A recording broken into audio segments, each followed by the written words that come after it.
বাংলাদেশের সাম্প্রতিক পরিস্থিতি নিয়ে আরও একবার দল এবং সরকারের অবস্থান স্পষ্ট করলেন মুখ্যমন্ত্রী তথা তৃণমূল নেত্রী মমতা বন্দ্যোপাধ্যায়। শুধু তাই নয়, সোমবার দুপুরে বিধানসভায় শীতকালীন অধিবেশনে যোগ দিয়ে তিনি বাংলাদেশের শান্তি সেনা পিস কিপিং ফোর্স পাঠানোর জন্য কেন্দ্রকে রাষ্ট্রপুঞ্জের সঙ্গে কথা বলার আর্জি জানান। মুখ্যমন্ত্রী বলেন, আমাদের প্রস্তাব কেন্দ্র রাষ্ট্রপুঞ্জের কাছে বাংলাদেশের শান্তি সেনা পাঠানোর আর্জি জানাক।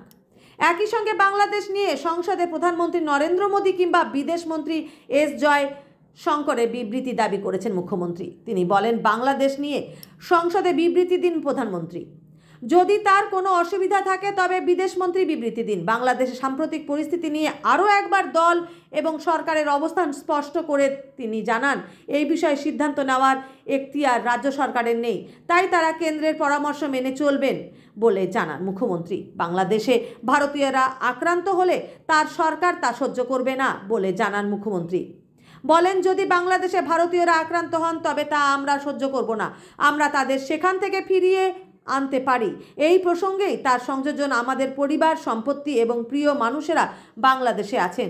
ভারত সরকার এই বিষয়ে যে অবস্থান নেবে আমরা তা গ্রহণ করব, কিন্তু বিশ্বের যে কোনো প্রান্তে ধর্মীয় কারণে কেউ অত্যাচারিত হলে আমরা তার নিন্দা জানাই। আমরা এই বিষয়ে ভারত সরকার এবং প্রধানমন্ত্রীকে হস্তক্ষেপ করার আর্জি জানাচ্ছি। বাংলাদেশ নিয়ে কেন্দ্র চুপ করে রয়েছে বলেও অভিযোগ তোলেন মুখ্যমন্ত্রী। এই প্রসঙ্গে বিজেপিকে তোপ দেখে তিনি বলেন, আমি গত 10 দিন ধরে দেখছি কেন্দ্রীয় সরকার চুপ করে রয়েছে, অথচ তাদের দল বলছে সব আটকে দেব, কিন্তু এই বিষয়ে আমাদের কোনো এখতিয়ার নেই। মুখ্যমন্ত্রী বিধানসভায় জানান, ওয়াকফ বিল নিয়ে বিধানসভায় আলোচনার পর যে লিখিত প্রস্তাব কেন্দ্রের কাছে যাবে তার সঙ্গে থাকবে তার শান্তি সেনা সংক্রান্ত প্রস্তাবও।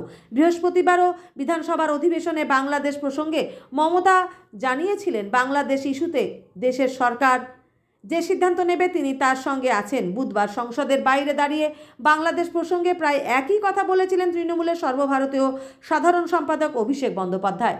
পাশাপাশি বাংলাদেশের ঘটনাকে দুর্ভাগ্যজনক বলেও মন্তব্য করেছিলেন তিনি। Bureau report, APD news.